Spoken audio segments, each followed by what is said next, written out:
So, good morning, friends. One more day, one more good morning, and one more good opportunity that God has gifted to us. I wish this day again gives lot of fruitful efforts, lot of fruitful results to your efforts, and you achieve your targets.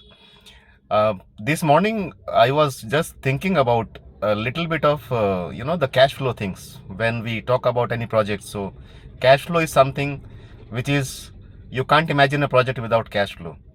So most of us have seen, because in our life, I have also seen companies struggling to pay the vendors' payment, struggling to pay the contractors' payment, struggling to pay even the salaries of their staff. Sometimes we have seen companies delaying the salary for 2 months, 3 months, and all.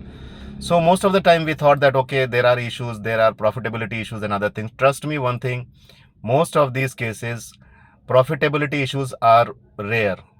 Most of these issues are only and only generated by a profit, by the concept of cash flow. So when we have seen projects struggling to pay these payments and other things and everything, so one basic thing we have to understand that in a project, cash flow will be in a two forms. There will be cash inflow, there will be a cash outflow.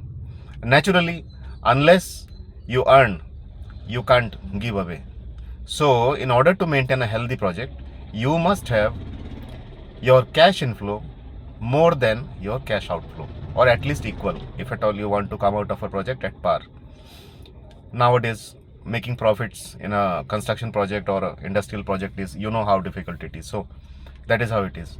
So today I wanted to talk to you regarding three very important things by adopting which you can ensure that your projects are maintaining a healthy cash flow. Those three I have actually implemented in all my projects in the last 30 years. Trust me, none of my projects, there can be a little bit of exceptions, but 95% of my projects I was able to take command only with the help of these three cash flow tools. I'll give you these three tips today. Stick to me till the three tips are finished and understand them very basically. They're all fundamental. They're not something like very complicated things. Tip number one, you have to stick to your timely invoicing. The moment the month ends, you should raise your invoice within next 2 to 3 days. And in order to do this throughout the month, you must keep on recording all your invoicing, all your measurements and everything, whatever is possible under the contract conditions, whichever contract you are having. Maybe it's a BOQ, it's a EPC, it's a HAM project or whatever, but you have to keep your things ready so that by 3rd of next month you must submit your bill, your invoice, so that the cash inflow can be increased by virtue of your invoicing realizations. That is number one. Second thing, when you want to commit something, calculate your surplus or your provision available in your budget.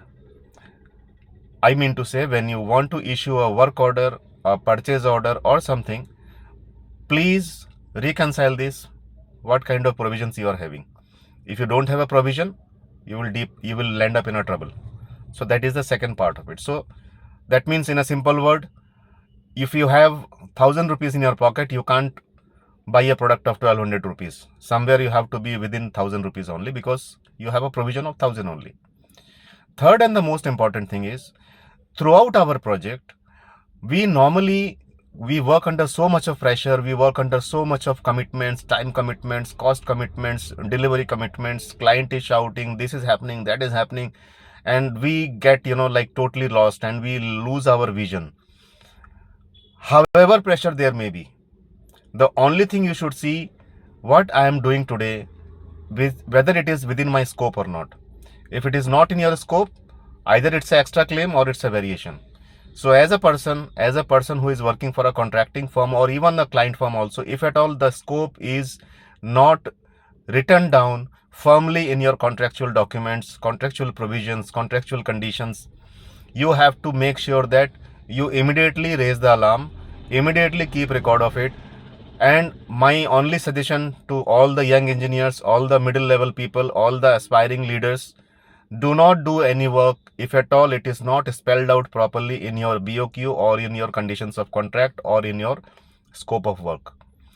There may be other documents also. There can be general conditions of contract, special conditions of contract, BOQ, special BOQ, EPC provisions, and everything. Lot of things can be there. But then scope is scope.